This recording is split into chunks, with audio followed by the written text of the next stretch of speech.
Вы сказали, что здоровье – это навык. Да. Ну, как-то надо приобрести этот навык. Ну да, забрать у тех, у кого есть. Допустим, обязательный курс по, не знаю, по правильному питанию в школах, в ясельках. Как это должно выглядеть?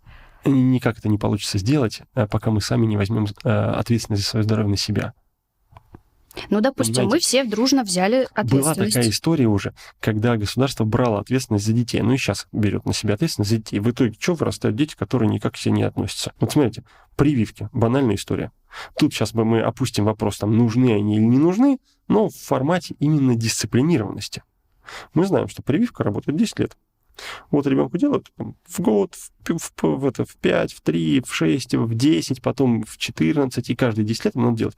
Заканчивается педиатр, уходишь во взрослую поликлинику, все, где прививки? Нету. Ну да, кстати. Кстати, это к ответственности. Это к ответственности и к навыку